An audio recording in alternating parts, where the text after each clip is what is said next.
The day I became the most hated man in Lakeside Estates was the same day I discovered just how far some people are willing to go to protect their secrets and how much power a single act of defiance can wield.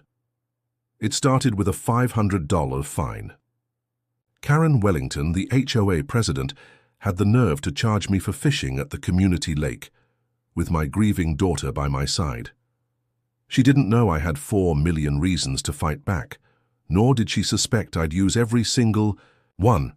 If you're watching this on your phone, hiding from yet another HOA meeting, drop a comment and tell me where you're sneaking off to. Trust me, this story will keep you glued. My name is Remy Thorncroft. 2 months ago, I was living what most would call the American dream. Successful venture capitalist, owner of multiple tech startups, retired by 42. I had money, status, a future. Until the day I lost everything. Rachel, my wife, passed away last year. Cancer took her, leaving me to raise our 14-year-old son, Solon. The grief nearly broke us. Fishing was our last connection. A peaceful escape before her illness stole our family's last moments together. So when I decided to start fresh, I chose a peaceful lakeside community, Lakeside Estates, upscale homes, good schools, and a 6-acre lake at its heart. The realtor said HOA rules were standard, just about lawn care, paint colors, the usual. But her hesitation when mentioning the HOA president's name should have warned me. Karen Wellington's reputation wasn't just about property values. That first Saturday, Solon and I sat quietly on the dock, casting lines into the clear water, watching her smile again after weeks of tears. Then, her voice cut through the serenity. "Excuse me?" Karen Wellington's voice was sharp, almost mocking. She approached, impeccably dressed, her blonde hair styled into the manager's haircut, tablet in hand. "You can't fish here. It's prohibited by HOA rules." I looked up, trying to keep my tone calm. "Good morning, I'm Remy Thorncroft. We just moved in a few weeks ago. I wasn't aware of any restrictions." I reached out my hand. "Nice to meet you." She ignored it, tapping aggressively on her tablet. "Fishing is explicitly banned. The regulation was amended last month. You should have received notification." I frowned. "We never got any email about this. And I've checked spam folders. Nothing." Karen's smile was thin, her eyes cold. "All residents were notified. Perhaps you should check your email." Again. Ignorance isn't an excuse. Why the sudden ban? The lake's stocked with fish. It's part of the community's amenities. She dismissed my concern with a wave. "Environmental and safety reasons. Hooks can hurt wildlife, and complaints about smell and disturbance have been rising. Not everyone wants to see fishing activity while enjoying their morning coffee. We're maintaining standards here." Her tone felt like a rebuke. I studied. Her dismissiveness, the way she looked at our modest tackle box. This wasn't just about rules, it was about control. "We practice catch and release. We clean up after ourselves," I added, voice steady. Karen's expression hardened. "Mr. Thorncroft, this is Lakeside Estates. We have a certain community standard. New residents sometimes struggle to adapt to our culture. We prefer activities that reflect our values." Her words stung. Solon sniffled beside me, tears welling again. I felt her pain, her last chance to find peace, now shattered by some petty rule enforcer. "I'll pack up," I said softly, placing my hand on her shoulder. "Please send me the violation notice and the updated rules." Karen's smile was triumphant. "Good. And do check your email more carefully in the future, Mr. Thorncroft. We wouldn't want any further misunderstandings." She walked away, heels clicking on the manicured grass. As we gathered our gear, Solon wiped her eyes. "Dad, why was she so mean?" "We weren't hurting anything." I hesitated, searching for an honest answer. "Some people like rules more than—" "They like people, kiddo. Let's go home and try to forget this." Later that evening, I checked my email. Nothing about the fishing ban. Curious, I dug into the HOA documents. What I uncovered made my blood run cold. Karen Wellington had been HOA president for 8 years. Her day job? Owner of a high-end real estate firm specializing in luxury properties. Her social media was filled with waterfront parties at the very lake she just shut down for fishing. Many of those events featured alcohol, music, and gatherings. That clearly ignored any environmental or safety concerns she cited earlier. And the most shocking part? The lake was listed as a community asset, publicly accessible, owned jointly by residents, not the HOA. Yet Karen acted as if she owned it outright, enforcing rules that suited her ambitions. That night, I looked out the window and saw her at the lakeside gazebo, wine in hand, laughing with friends. She had no idea I was onto her. The next day I ran into Merrick Henderson, an older neighbor and retired attorney. His face darkened when I told him about Karen. Her? She's been running this place like her private fiefdom, Merrick said, bitterly. Most folks just pay her fines and stay quiet. But I've got stories and I know the history of that lake. He pulled out old documents revealing that Meridian Development owned the lake, leasing it to the HOA for 30 years. That lease? It's about to expire in less than 2 months. Meridian's in trouble financially, struggling with debts, desperate to liquidate assets. Merrick, what does that mean for us? I asked. He leaned in. It means Karen's real plan isn't just about rules. She's been quietly buying properties, using shell companies, avoiding direct ownership. Her endgame? Purchase the lake herself, restrict access, then develop luxury waterfront homes. That's why she's so eager to ban fishing. She's clearing the way. The pieces clicked. This wasn't petty rules. It was a power grab, a way to push out residents and privatize what was supposed to be a shared resource. Over the next days, I learned from other neighbors, long-time residents of color, families with children, living under her shadow. They faced selective enforcement, absurd violations, and relentless harassment. Some were pushed to sell below market just to escape her grip. I knew I had to act. But how? I was just one man fighting a woman who had built her empire on manipulation and secrets. Yet I also realized her vulnerability, her financial overreach, her desperation to secure the lake, and her fears of exposure. That night, I made a decision. I would buy the lake, legally, completely, using my own resources. When I did, everything would change, and the game Karen Wellington had played for years? It was about to come crashing down. The moment I showed the deed and announced I owned the lake, everything changed. Karen's face went white and her eyes darted around as if trying to find an escape route. The crowd, stunned into silence, looked from me to her, whispers spreading like wildfire. Get her out of here, I ordered calmly, nodding to the police officer standing beside me. She's trespassing. Karen's lips trembled, but she tried to keep her composure. This isn't over, she spat, voice trembling with rage. You can't just take our lake. You don't own it, I said, loudly enough for everyone to hear. It's been community property for years, and I just bought it legally. The lease is up, and I've exercised my rights. The crowd erupted into murmurs, some angry, some confused. I could see neighbors exchanging glances, realizing the scale of what had just happened. Karen tried to grab the microphone from her stand. This is an illegal takeover. Time's up, I interrupted. You've had your say, Karen. Now I suggest you leave before I call the sheriff. She hesitated, then stormed off, her heels digging into the grass as she disappeared. Into the crowd, leaving a trail of curses and glares. I looked around. A dozen neighbors had watched in silence, some with shock, others with a flicker of relief. Everyone, I recommend you stay away from the lake until I've set up proper security, I said.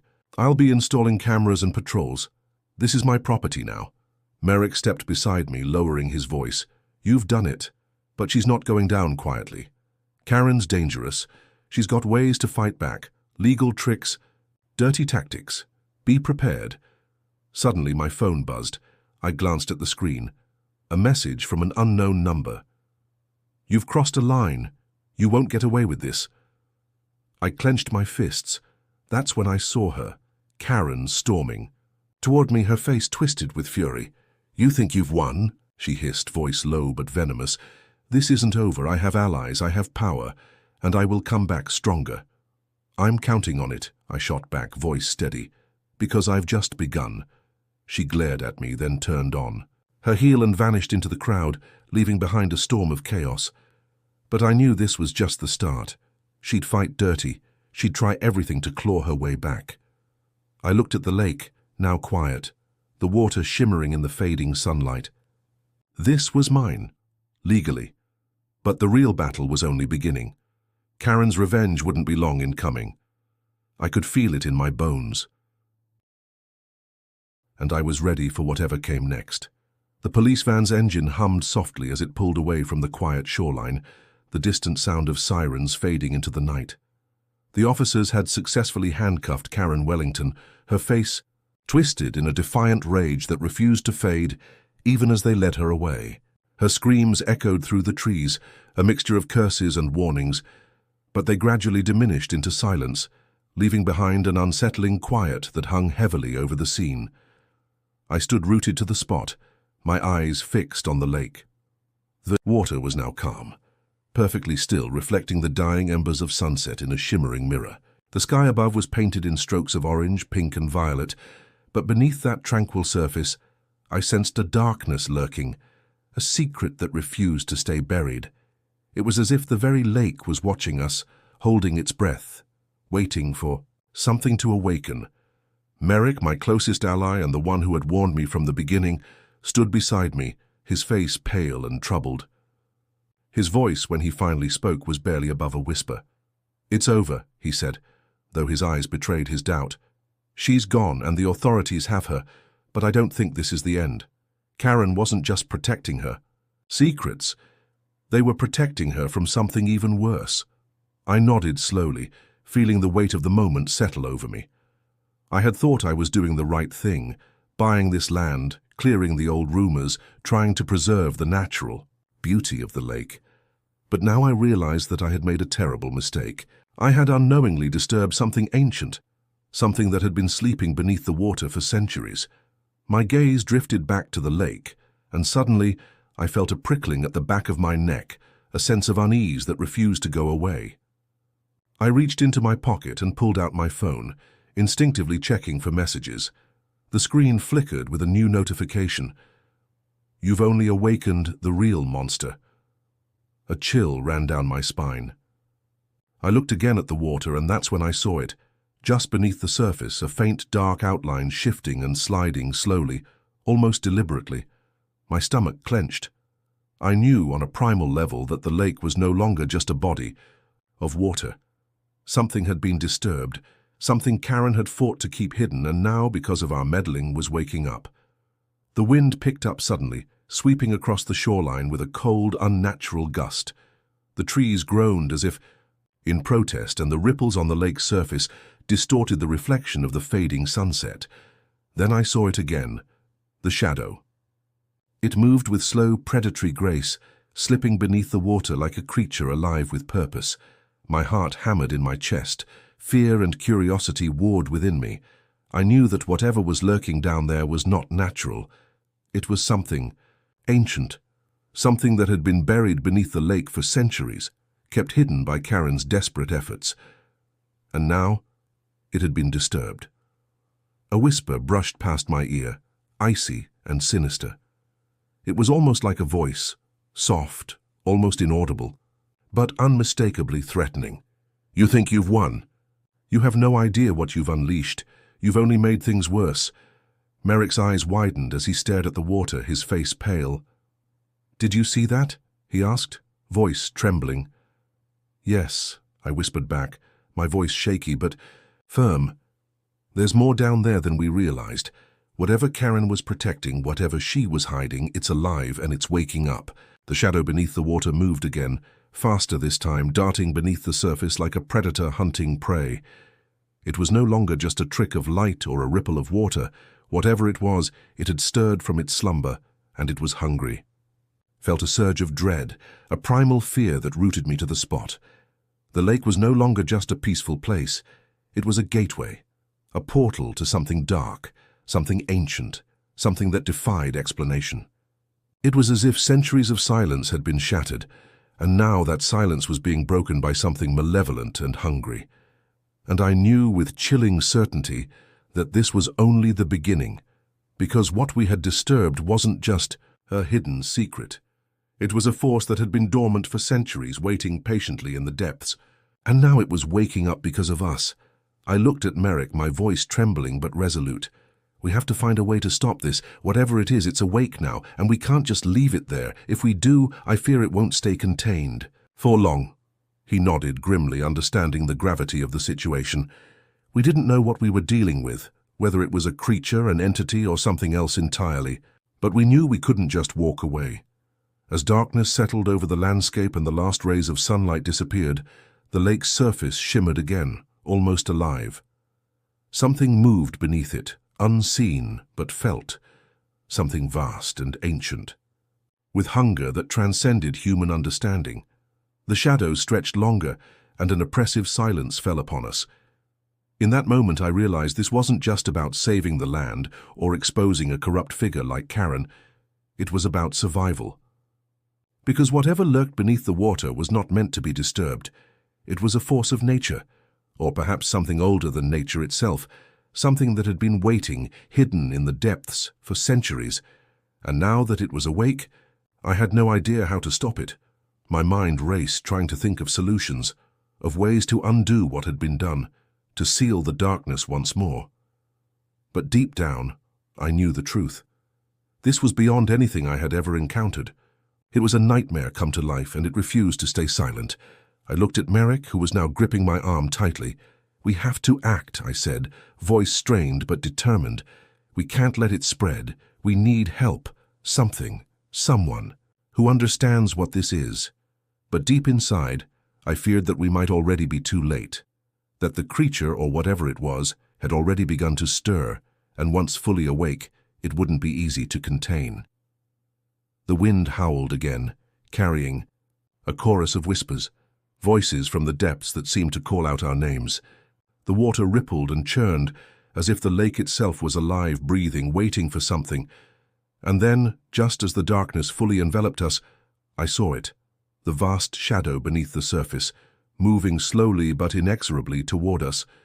Its presence was overwhelming, a force that threatened to engulf everything. In that moment I realized that whatever we had disturbed was not just a creature of flesh and blood. It was something much older, something that defied human comprehension. It was a primordial force of chaos, waiting patiently beneath the surface, ready to rise and reclaim the world above.